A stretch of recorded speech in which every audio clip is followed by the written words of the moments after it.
بسم الله الرحمن الرحيم. نرحب بكم اليوم في محاضرة جديدة من محاضرات أخلاقية المهنة في البيئة الأكاديمية والمهنية. بداية نحب نتعرف على مفردة أخلاقيات. ماذا تعني كلمة أخلاقيات؟ ماذا يتبادر لذهنك عندما تسمع كلمة أخلاقيات؟ سلوك. أسمع بعض الآراء. تفضل أستاذ ياسر. الأخلاقيات المهنية تعني سلوكيات الموظف أثناء تأدية ما فرقها عن الأخلاق؟ يعني إذا نريد نقارن بين الأخلاقيات والأخلاق. الأخلاقيات يعني ممكن ممارسة الموظف، الممارسة المهنية اللي مارسها الأداء وظيفته تعتبر أخلاقيات المهنة. نسمع رأي آخر. قيم ومبادئ يمكن أنه تستخدمها في عملك. الأخلاقيات المهنة يعني. الأخلاقيات المهنة قيم ومبادئ. الأخلاقيات والمبادئ مثل ما تفضلتوا جنابكم الكريم.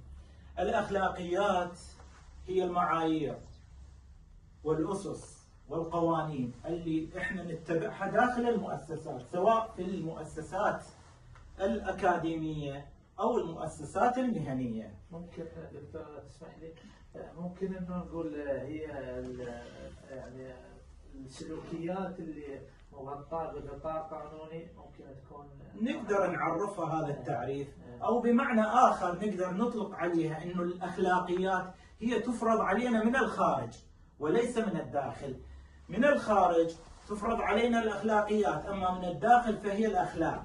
الأخلاق تجعلك إنسانا صالحا، بينما الأخلاقيات تجعلك مهنيا منضبطا.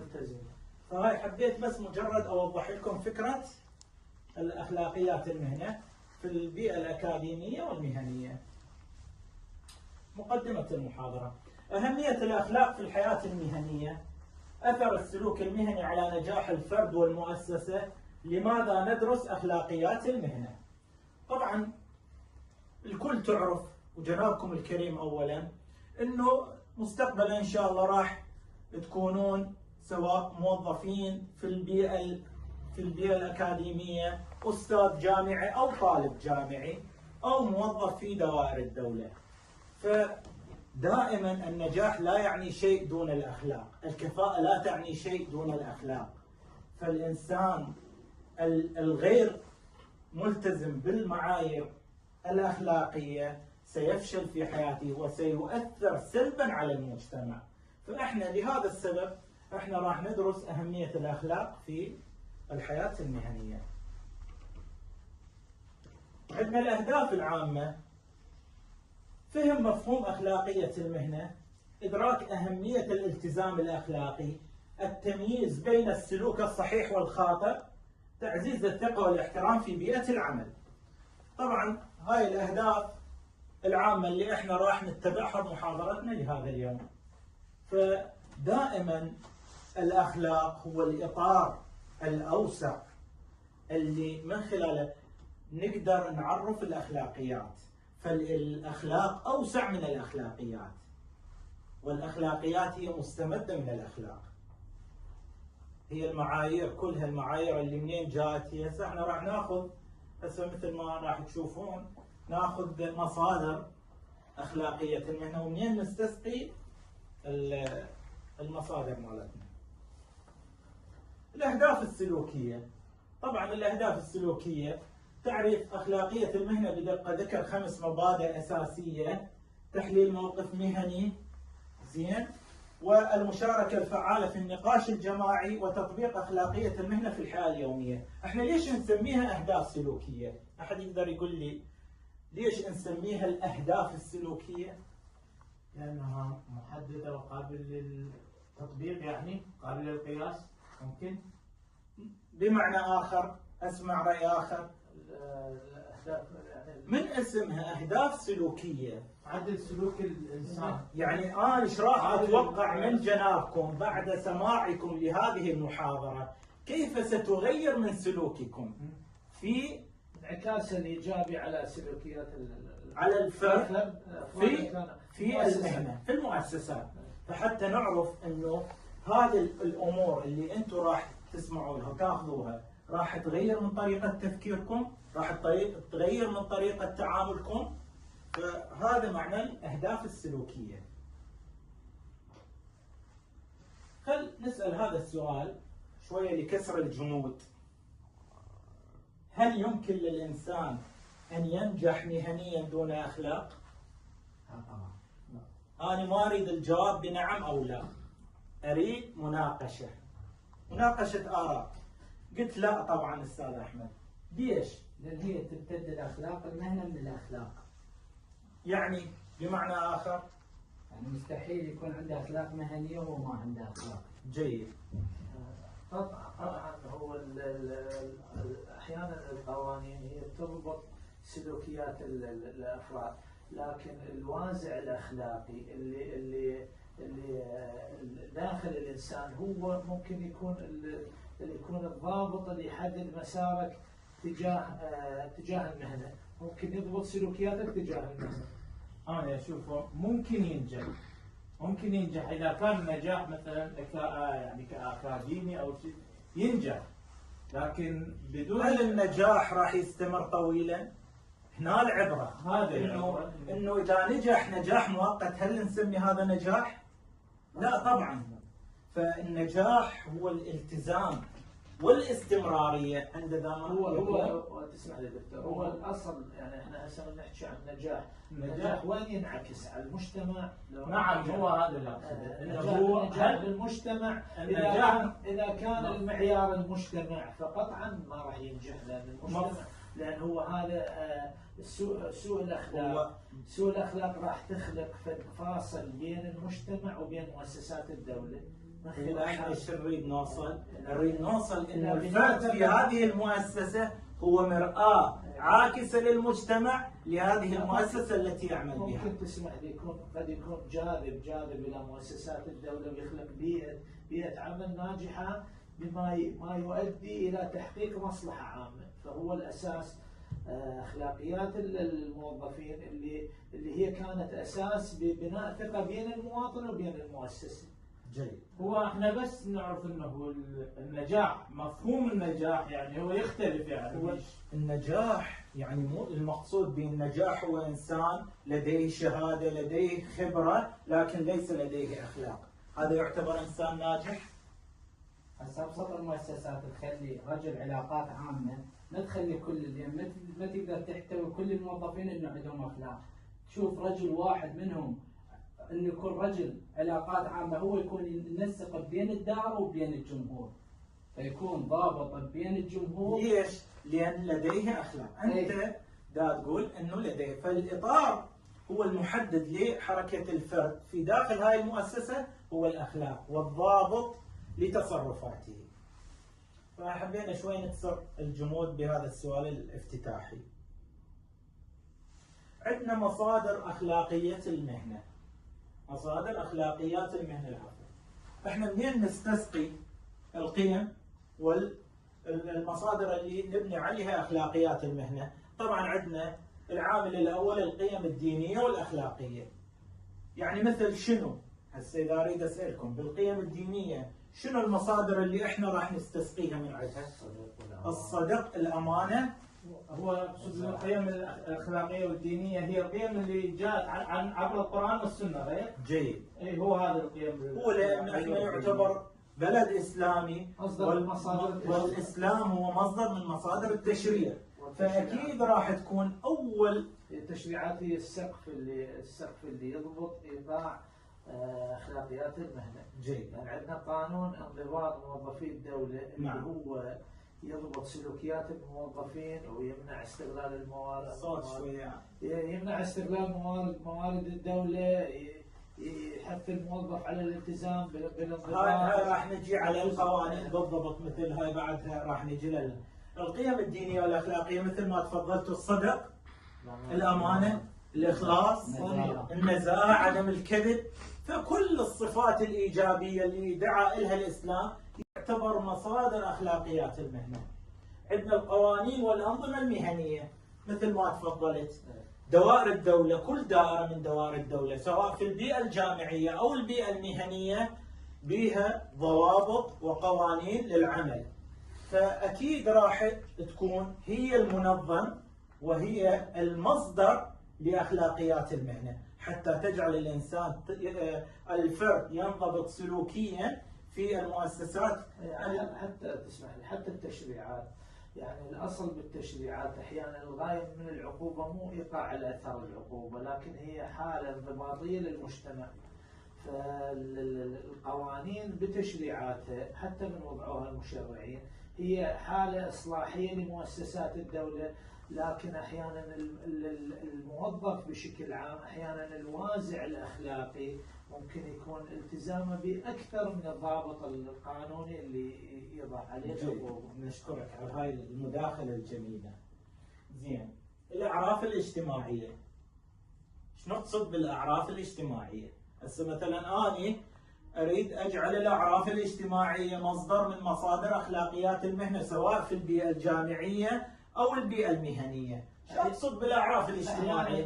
الأعراف الاجتماعية ممكن تكون لها جانبين، أحيانا نتعامل مع الشكليات ومع المضمون. أحيانا من الناحية الشكلية الأعراف الاجتماعية جزء من الزي والاحتشام، اللبس اللائق، اتفق معك. هذا يعتبر من الناحية الشكلية أعراف اجتماعية. لا، أحيانا الأعراف الاجتماعية من ناحية المضمون هو احترام الكبير، عدم التجاوز. هو هاي النقطة اللي أريد أوصل لها، إنه الأعراف الاجتماعية سواء في البيئة الجامعية أو البيئة المهنية. خلينا ناخذ على سبيل المثال البيئة الجامعية. البيئة الجامعية خاصة إحنا بلد شرقي وإسلامي، فالإسلام يحتم علينا إنه في بعض الأمور إنه لازم نتبع، حتى جاء بالقرآن قال خذ العفو وأمر بالعرف وأعرض عن الجاهلين. يعني الأعراف كانت مصدر من مصادر التشريع. فالأعراف إنه الحياء، من ضمنها إنه الاحتشام، اللبس القويم، اللبس الجميل اللي ما يخدش الحياء، فهذا يكون ضمن الأعراف الاجتماعية.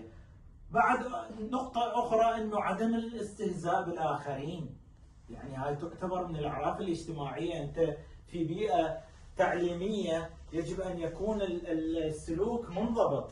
يعني السلوك منضبط مثل شنو؟ مثلا إنه ما أقاطع الأستاذ وهو يشرح، يعني كل شوية أقاطعه، أستاذ أكبر مني أحترمه سواء. فهاي في البيئة الجامعية. أما في البيئة المهنية في مؤسسات الدولة اكو احترام للتسلسل الاداري، وكلكم اللي يبيكم موظف يعرف شنو معنى التسلسل الاداري. يعني انا ما يصير ما يصير اعبر واتجاوز من هو اقدم مني. سلسلة مراجع بالضبط، فلازم تنضبط. فهاي الاعراف الاجتماعية، احترام الاكبر سنا.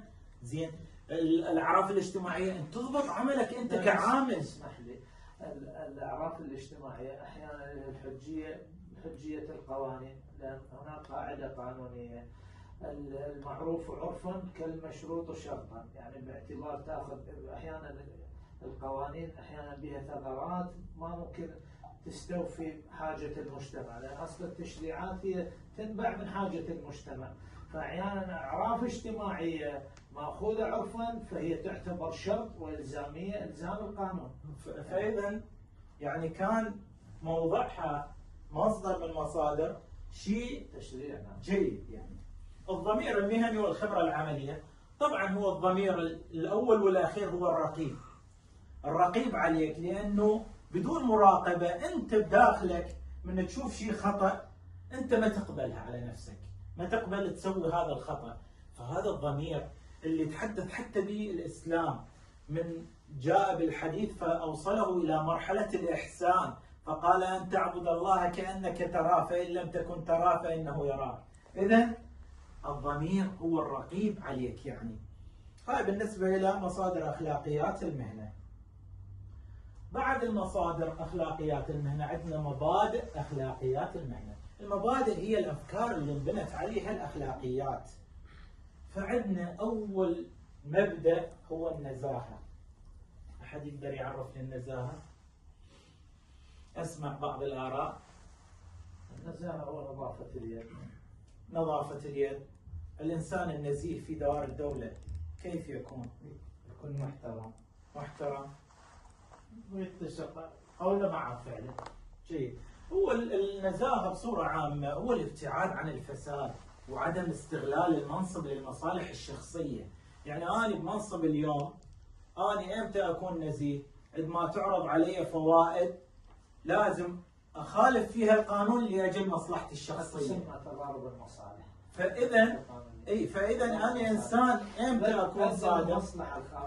أغلب المصلحة العامة على مصلحتي الشخصية. لا بالعكس. زين، المصلحة العامة هي الأوسع.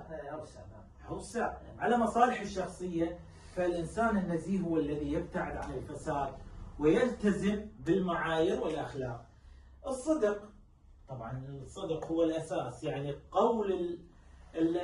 قول الحقيقة كما هي سواء في الأفعال أو الأقوال. يعني كما هي يجب أن، يعني على سبيل المثال مهندس في مشروع ما طلب منه إعداد جدول أو برنامج، جدول كميات لمثلا مشروع ما، فالكميات الموجودة لازم يحسبها ويضع الأرقام الصحيحة لها. هنا الصدق موجود، لأنه إذا يعني أخل بالصدق راح يكون إما ضعف بالمبنى مستقبلا أو زيادة كلفة على الدولة، وبالتالي راح يفقد. هم ترتبط بالنزاهة. هي شيء مرتبطة بشيء. يعني العدل، الإنسان النزيه ما يصير إنه يكون غير صادق، بس إحنا نريد نعرف مفردة. المسؤولية، يعني الإنسان المسؤول يجب أن يتحمل نتائج قراراته، مو هناك ويحاول يذب اللوم على غيره. والله أنا ما مسؤول عن هاي الشغلة. لا، أنت بما أنه أنت قررت المفروض تكون شجاع وتلتزم بقرارك، سواء كان سلبا أو إيجابا. يتحمل نتيجة قراراته. فالمسؤولية أيضا تعتبر من أخلاقيات المهنة. المسؤولية، لا تسمح لي، أحيانا المسؤولية تكون مسؤولية تضامنية بين الفرد وبين المؤسسات.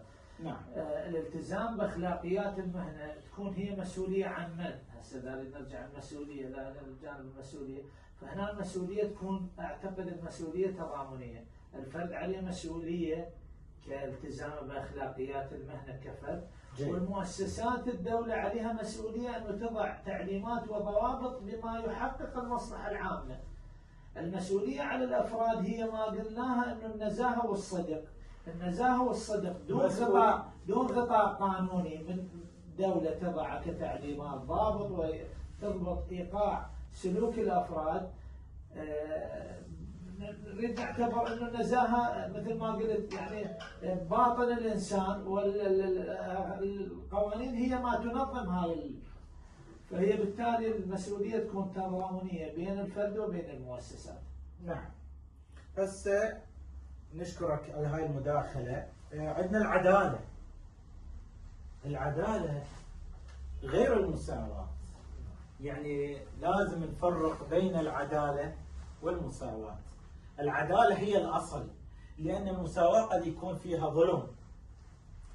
يعني على سبيل المثال عندك في دائرة من دوائر الدولة وأنت مدير في هذه الدائرة، إذا أوقعت مثلا أو كلفت مجموعة من الموظفين وأعطيتهم مكافأة جميعا على حد سواء، فشملت أنه المجتهد وغير المجتهد، صارت مساواة بس ماكو عدالة ولا إنصاف. فالعدالة اللي يقصد بها أنه أميز الإنسان الناجح، أميز الإنسان المجتهد، سواء في البيئة الأكاديمية أو البيئة المهنية، تكريمه بالعقوبة. بالضبط. يعني هو هنا العدالة لازم تسود. وحتى من أسماء الله الحسنى قال العدل، والعدل أبلغ من العادل، لأن العدل هي صفة مشبهة، والصفة المشبهة في اللغة العربية تفيد الالتزام أو لزوم الشيء، فنقول عدل. لكن إذا قلنا إن الله عادل، قد يكون عادل اليوم وفي غير يوم يكون غير عادل. لهذا الله سبحانه وتعالى أسمى نفسه بالعدل وليس بالعادل. عندنا احترام الآخرين. احترام الآخرين يعتبر مبدأ من مبادئ أخلاقيات المهنة. احترام الآخرين في أفكارهم، يعني إذا جاء مثلا خلينا نقول في فكرة تتضارب مع معتقداتي، يعني ما أتضارب وياه وأختلف وياه، لا، الاختلاف في الرأي لا يفسد للود قضية. احنا نحترم آراء الآخرين بما ينسجم مع العمل اللي مناط بينا، يعني احترام أفكارهم، احترام آرائهم، قد يكون لهم هدف ثاني، فإحنا لازم يكون أن الاحترام الآخرين هي أيضا مبدأ من بعض. الشفافية في العمل آخر شيء من مبادئ أخلاقيات المهنة. الشفافية في العمل أن يكون الجميع. أحد يقدر يوضح لي الشفافية في العمل؟ أسمع بعض الآراء. أرجع على موضوع احترام الآخرين حتى أنا أضيف جزئية بسيطة. نعم. احترام الآخرين، القانون الانضباط موظفي الدولة وضع واجبات على كل موظف، يعني مخالفة هذه الواجبات تعرض الموظف إلى مسؤولية قانونية وعقوبة. هذه تقصد باحترام الآخرين. نعم. أولا احترام المرؤوسين. نعم. احترام الموظف لرئيسه، واحترام الرئيس لموظفيه. ألزم القانون احترام المسؤول للموظفين واحترام المواطنين. إذا هاي الثلاث فقرات خالفها الموظف يعرض نفسه إلى عقوبة انضباطية في قانون انضباط موظفي الدولة. أرجع على موضوع الشفافية. الشفافية في العمل. الشفافية في العمل هي تعني الوضوح. يعني المؤسسات الدولة لازم تضع في التعليمات أو ضوابط اللي تنظم العمل، إن كان العمل يخص الأفراد أو كان يخص الموظفين، لازم تكون الإجراءات واضحة للمواطن وللمؤسسات كموظفين. اسمع رأي آخر. ما نفس رأي أستاذ ياسر، هو الشفافية تكون واضح. لا، الوضوح عندك غير فكرة؟ لا هو الوضوح في العمل يكون واضح. بالضبط، هي الشفافية معناها الوضوح في العمل، يعني أنت بدائرة لازم الموظفين يعرفون ما لهم وما عليهم حتى تكون هناك شفافية. متى يقصر يعاقب، متى يجتهد يكافئ. الحوافز يجب أن مثلا حوافز للموظفين يجب أن تعرف من أين جاءت وأين صرفت. موارد في دائرة معينة أين تم توزيع هذه الموارد، أنه تكون الصورة واضحة لكل العاملين في هذه البيئة سواء كانت بيئة جامعية أو مهنية. أخلاقية المهنة في التعليم. طبعا أخلاقية المهنة في التعليم أكثر شيء تبرز بالالتزام بالأمانة العلمية. شو نقصد بالالتزام بالأمانة العلمية؟ أنه الإنسان إذا سواء كان طالب أو أستاذ جامعي يجب أن يكون أمينا على الأفكار العلمية والأفكار البحثية. على سبيل المثال طالب مثلا أوجد فكرة بحثية أراد أن يعملها، جاء آخر سرقها، فهذه تعتبر سرقة علمية. يعني يجب أن يكون أمينا في نقل المصادر، في كتابة، عندما يكتب أطروحة، عندما يكتب بحثا ورقة بحثية، عليه الالتزام بالأمانة العلمية. وهاي يقصد بالأمانة العلمية أنه ينسب الشيء لأهله، خاصة في البيئة العلمية. عدم الغش والسرقة الأدبية. كثير من الطلاب اليوم احنا نشوفهم يروحون للمحاضرات كوبي بيست، فأدخلوا الآن الاستلال اللي قلل من السرقات الأدبية، خاصة حتى في الذكاء الاصطناعي الآن. يعني اكو هسه برامج تكشف النسخ واللصق سواء في الاي اي الارتفيشال انتليجنس او السرقات الكوبي بيست. عندنا تقييم الطلاب بموضوعيه وعدل. احنا حكينا سابقا عن هذه الفقره انه دائما الطالب لازم يقيم، المجتهد يعطى حقه، الغير مجتهد يعني العدالة تسود بين الكل، سواء في التصليح، في تصليح الدرجات إذا كنت أستاذ جامعي، في نقل المعلومة للكل، الكل تستفاد. فقط يعني ليس مثلا شخص قريب إلي أتعامل وياه بغير صفة، الشخص اللي ما أعرفه ما أتعامل وياه، لا، الكل سواسية، الكل التعامل وياهم يكون واحد، احترام الزملاء والطلبة، وهذه واضحة أعتقد للكل، يعني أنه ما يصير تجاوز على زملائك سواء في البحوث العلمية أو غيرها. أخلاقية المهنة في بيئة العمل، طبعا الالتزام بالمواعيد، جودة الأداء، التعاون وروح الفريق. هسه احنا حكينا في البيئة الجامعية، هسه انتقلنا وين؟ إلى بيئة العمل. بيئة العمل نقصد بها مؤسسات الدولة. الالتزام بالمواعيد، طبعا الالتزام بالمواعيد، الموظف الذي يلتزم بأخلاقيات المهنة أولا يجب أن يكون ملتزما بالوقت. الوقت عامل مهم، لأنه في تأخيره قد يؤخر معاملات أشخاص كثيرين، وبالتالي تنعكس سلبا على المجتمع. جودة الأداء، جودة الأداء احنا من اسمها جودة، ايش نقصد بالجودة؟ يعني مهارة العمل، مهارة العمل غير يعني تقديم أداء بشكل لائق، ما يخدم، ما يقدم خدمة للمواطن. يعني بمعنى آخر الإتقان، إتقان الشيء يعني جودته. فجاد الشيء يتقن العمل اللي يقوم به. جيد. إتقان العمل، احنا عندنا خاصة في المجال الهندسي عندنا المثلث المعروف هو التايم، الكواليتي، الكوست. يعني شو يقصد به؟ الوقت، الزمن، الكلفة، العفو، النوعية، الكواليتي النوعية، والزمن والكلفة. فاحنا امتى نقول على هذا العمل ضمن الجودة؟ انه في اقل وقت واقل كلفة واحسن نوعية. انا مو اجي اسوي مثلا فد شيء يعني جيد لكن كلفته عالية يأثر على المؤسسة اللي يعمل بها، هذا ما يعتبر جودة، ما يعتبر جودة، لأنه أثر ماليا عالية أو ب مثلا كلفة أقل ووقت أكثر، أو وقت أقل وكلفة أكثر، أو نوعية أردى.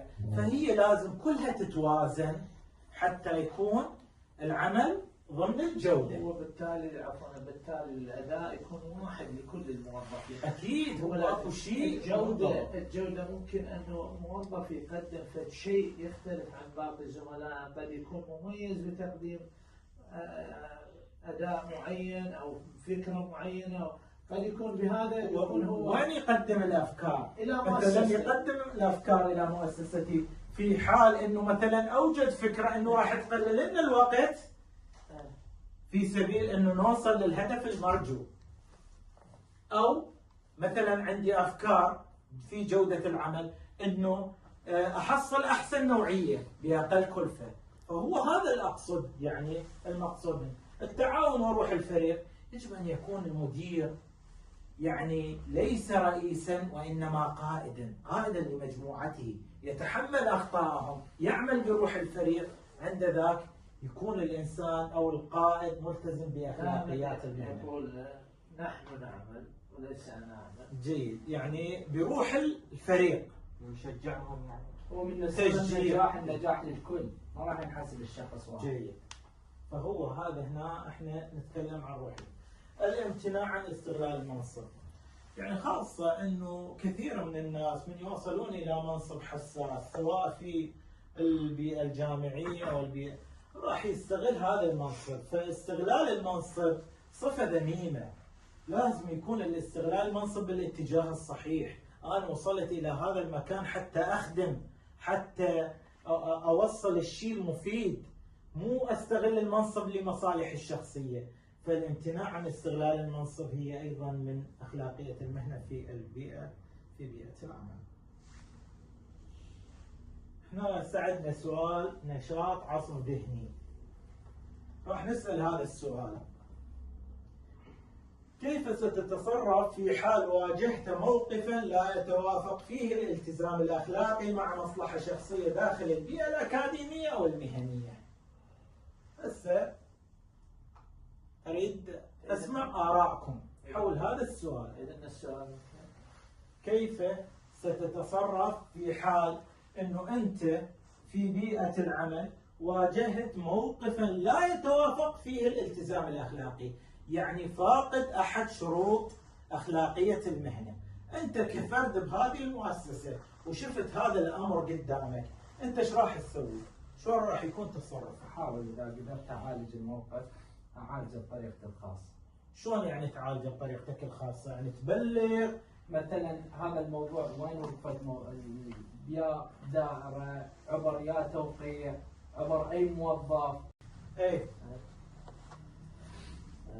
ابتداء احنا بدنا نحكي عن الالتزام الاخلاقي، هنا الالتزام الاخلاقي اللي نحكي عنه هي الوجه المخالفه، هي كانت مخالفه للمعايير الاخلاقيه ام للمخالفه واضح السؤال. للقوانين لأخلاقية المهنة سواء كانت قوانين أو كانت أخلاق عامة. هي بس المصلحة كانت مصلحة شخصية إلي يعني، وبس مو تناقش شرط مع مو شرط هو يكون الكاتب مصلحة يعني شخصية. السؤال انه مع مصلحة شخصية، قصدي مو شرط أنه تكون مصلحة شخصية فقط لك، مصلحة شخصية للغير.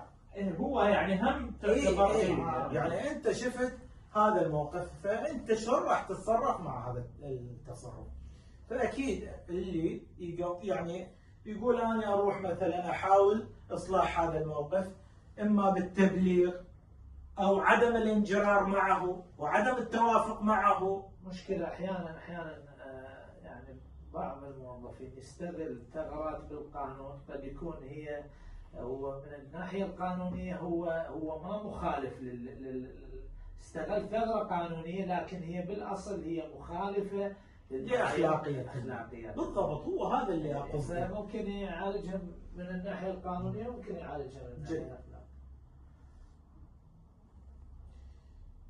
احنا قلنا هسه راح نجي الى موضوع شويه يسموه الهدف الذكي، احنا قرارنا الاخلاقي من شفنا هاي المساله زين، شفنا المساله انه اخلاقيا لازم يكون عندنا قرار، والقرار يحتاج الى تخطيط، والتخطيط يحتاج الى اهداف. فالهدف يجب ان يكون ذكيا. عندنا الهدف الذكي يسموه السمارت جولز او الاهداف الذكيه. امتى نقول على انه هذا هدف ذكي؟ انت كانسان بحياتك امتى يكون عندك هدف ويقول عليه هذا هدف ذكي؟ لازم تتوفر به 5 شروط.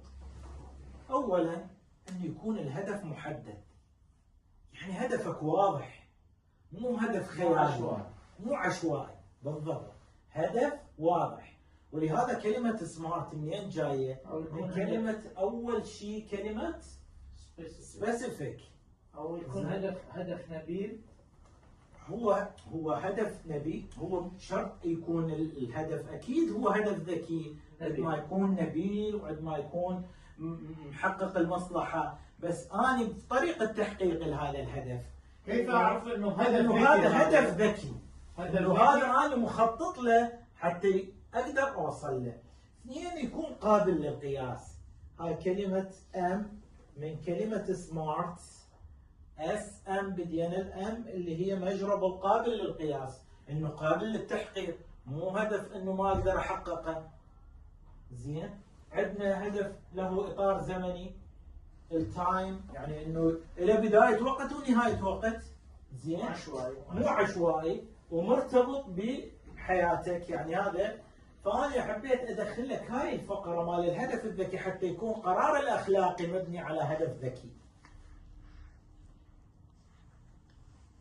أمثلة واقعية، عندنا أمثلة موظف يكتشف خطأ في عمل، ماذا يصنع؟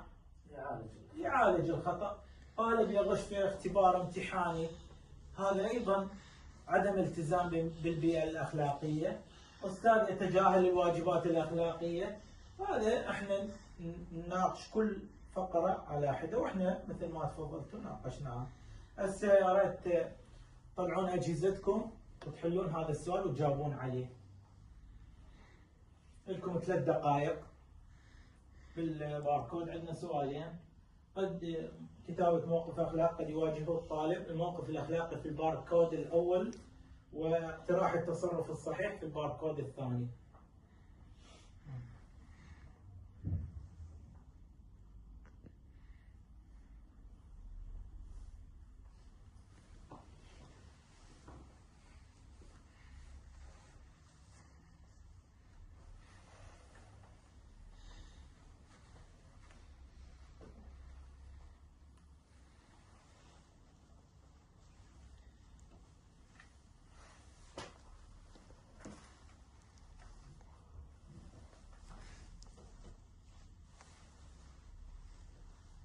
من يقرأ لنا السؤال؟ السؤال الأول: أي من الآتي يعد سلوكا أخلاقيا في البيئة الأكاديمية المهنية؟ صوت ما واضح. أي من الآتي يعد سلوكا أخلاقيا في البيئة الأكاديمية والمهنية؟ اقرأ لنا يا السؤال. هو هذا السؤال. نعم. أولا هو كاتب 4 خيارات. استخدام يعني مالتي تشويس هنا السؤال. أي. استخدام أعمال الآخرين دون الإشارة إلى مصادرها، الالتزام بالنزاهة العلمية وتوثيق المصادر بشكل صحيح، استغلال المنصب الأكاديمي لتحقيق مصلحة شخصية، التغاضي عن الأخطاء المهنية، تجنب الإحراج. شنو برأيكم الجواب الصحيح؟ اكيد الثاني. الإجابة الثانية. اكيد الثاني يعني. جيد. الباركود الثاني جاوب يعني نفس جاوب اي مثل ما كل من يكتب اسمه وجود حقل للاسم ريكوايرد، هذا مطلوب يعني.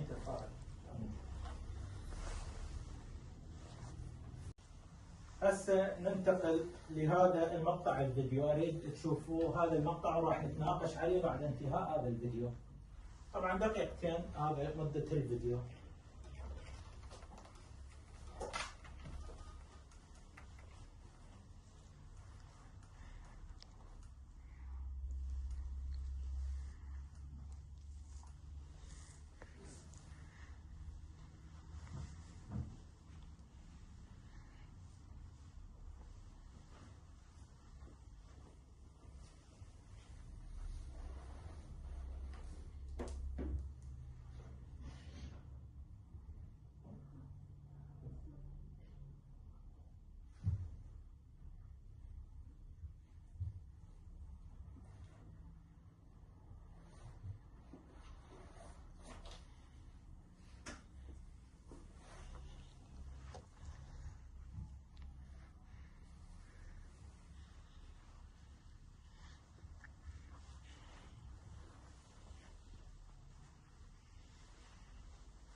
خلص الفيديو، ومثل ما شفتوا الفيديو هسه احنا هنا منو اللي افتهم ما الخطأ الأخلاقي اللي لاحظتوه بهذا الفيديو؟ نرجع الخطأ النزاهة. ارتشى الدكتور. هو شنو الفيديو عبارة عن شنو؟ خلينا نفتهم. انه الطالب ده يمتحن. طالب وين يداوم؟ يعني طالب كلية طب. جيد.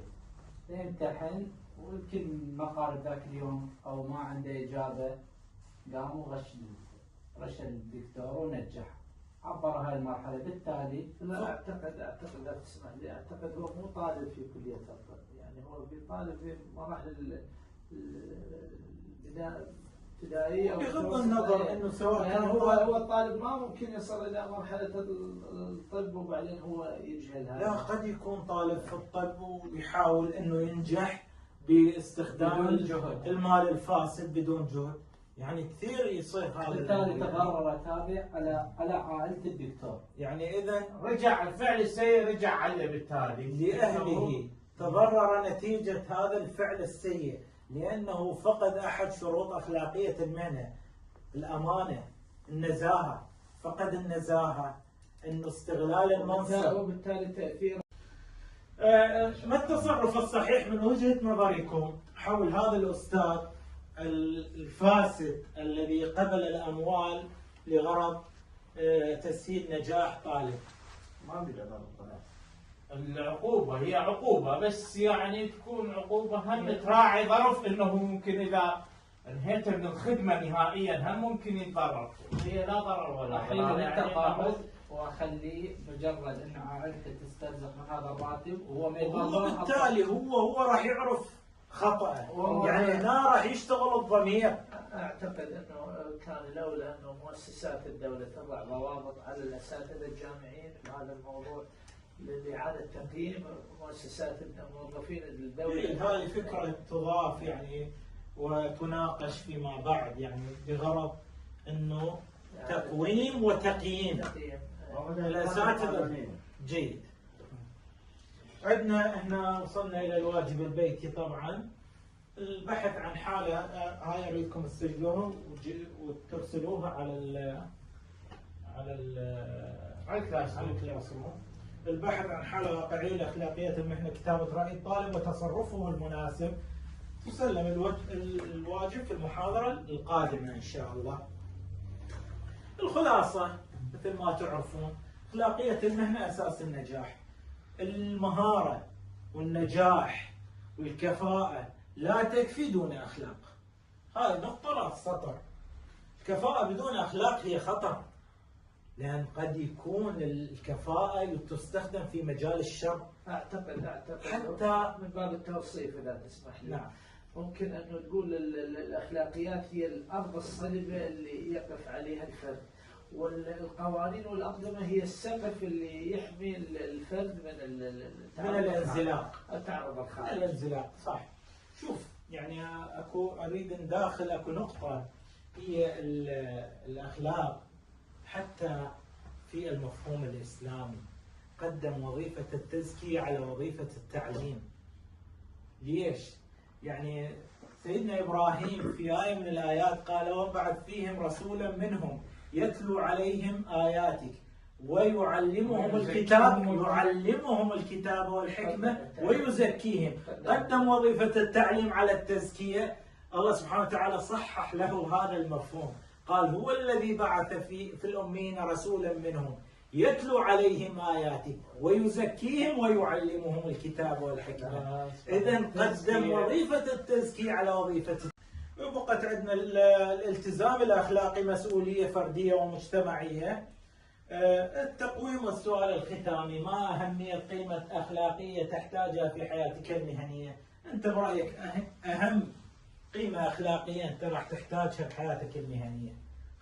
وفي نهاية المحاضرة نشكر حضراتكم على سعة صدركم لتحملكم هذه الآراء وهذه الأفكار، وإن شاء الله نرى أثرها عليكم في مؤسسات الدولة التي تعملون بها، أو سواء في المؤسسات. نشكر الدكتور إن شاء الله. شكرا دكتور على إضافتك. جزاك الله خير. حياكم الله. معلومات استفادنا.